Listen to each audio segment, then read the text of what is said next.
Dr. Adarsh, Senior Faculty of School of Journalism and Mass Communication and Senior TV Journalist, and we welcome you all to this pious occasion of Azadi Ka Amrit Mahotsav.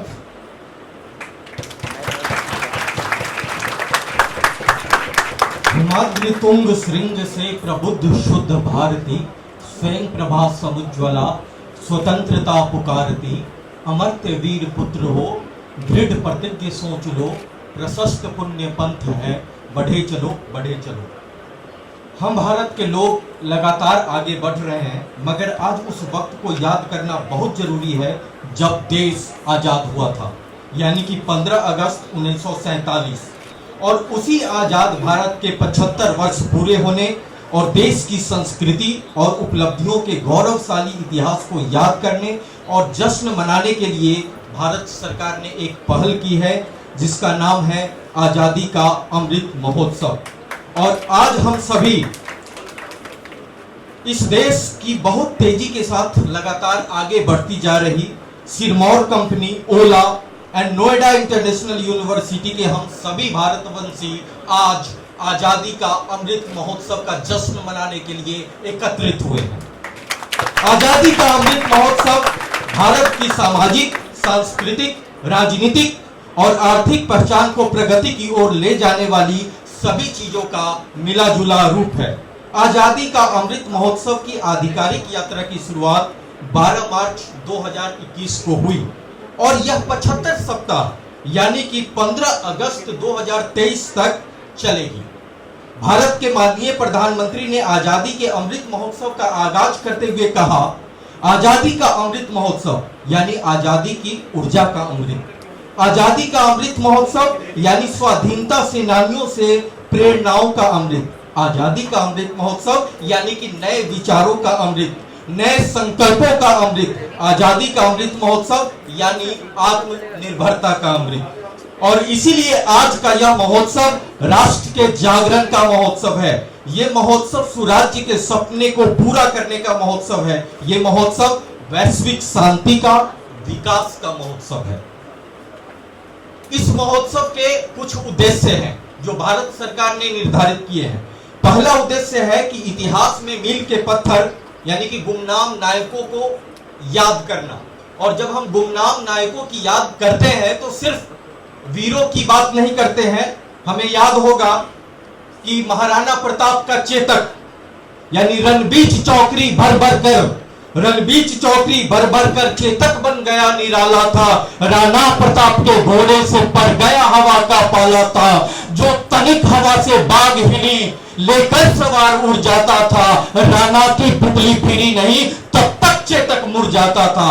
हम आज उस चेतक को भी याद कर रहे हैं और इस मौके पर हम याद करते हैं भगत सिंह, राजगुरु और सुखदेव को, आजादी की दुल्हन को जो सबसे पहले चूम गया, स्वयं कफन की गांठ बांधकर सातों बाबर घूम गया। भगत सिंह की आन और वीर सुभाष की शान को भी हम आज याद कर रहे हैं। भगत सिंह जिन्होंने कहा था कि उसे यह फिक्र है हरदम, नया तर्जे जफा क्या है, हमें यह शौक है देखे सितम की इंतहा क्या है। उस भगत सिंह को आज हम याद कर रहे हैं। भारत सरकार ने एक और उद्देश्य निर्धारित किया है, वो ये है कि विशेष उद्देश्य और लक्ष्यों के लिए हमारी जो प्रतिबद्धताएं हैं उनको मजबूत करें, हम अपनी नई नीतियों को लागू करें और इसके साथ ही विभिन्न क्षेत्रों में विकास और प्रगति का प्रदर्शन करें। और देश का समय कैसे गुजरा, वक्त के रास्ते में कौन कौन से मील के पत्थर आए, उनको समझने का प्रयास करना और 5000 साल से भी ज्यादा प्राचीन इतिहास की विरासत के साथ 75 साल पुराने स्वतंत्र देश के रूप में हमारी जो सामूहिक उपलब्धियां हैं उसको दुनिया के सामने रखना। और इस कड़ी में परिवहन जगत में ओला, जिसे मैं कंपनी नहीं बल्कि क्रांति कहता हूं, हम सभी इस बात के गवाह हैं कि ओला कैब, ओला फूड, ओला फाइनेंशियल सर्विस, ओला इलेक्ट्रिक स्कूटर और अब इंडियाज मोस्ट एम्बिशियस कार जो कि 2024 में लॉन्च होने वाला है।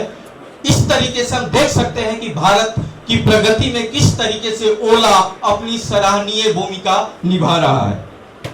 और इसका श्रेय जाता है इसके संस्थापक CEO youth icon Bhavish Aggarwal को।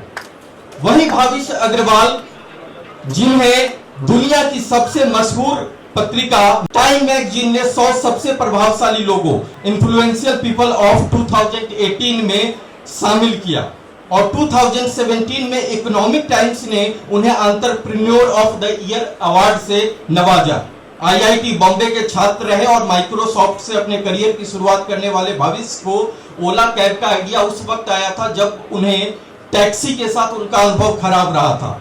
और अभी मैं 3 दिन पहले जी न्यूज पे खबर देख रहा था कि ओला S1 प्रो इलेक्ट्रिक स्कूटर ने किस तरीके से मार्केट पर कब्जा जमा लिया है और लोग ताबड़तोड़ इस स्कूटर की खरीदारी कर रहे हैं। और 2020 के फाइनेंशियल ईयर में इस कंपनी की महत्ता का अंदाजा इसी से लगाया जा सकता है कि 2020 के फाइनेंशियल ईयर में रिवेन्यू 2721 करोड़। आज ओला के संग नोएडा इंटरनेशनल यूनिवर्सिटी का आजादी का ये अमृत महोत्सव हम सभी आपका खैर मकदम करते हैं, आप सभी का अभिनंदन करते हैं। आप सभी ने समुद्र मंथन की कथा पढ़ी होगी। समुद्र मंथन जब हुआ तो जहां से जहर निकला वहीं से अमृत भी निकला। इसका अर्थ यह है कि बिना बलिदान के अमृत की कल्पना नहीं की जा सकती। तो इस संकल्प के साथ कि जो हमसे टकराएगा वो चूर चूर हो जाएगा, इस मिट्टी को छूने वाला मिट्टी में मिल जाएगा। मैं घर घर में इनकलाब की आग लगाने आया हूं। हे भारत के राम जगो, मैं तुम्हें जगाने आया हूं।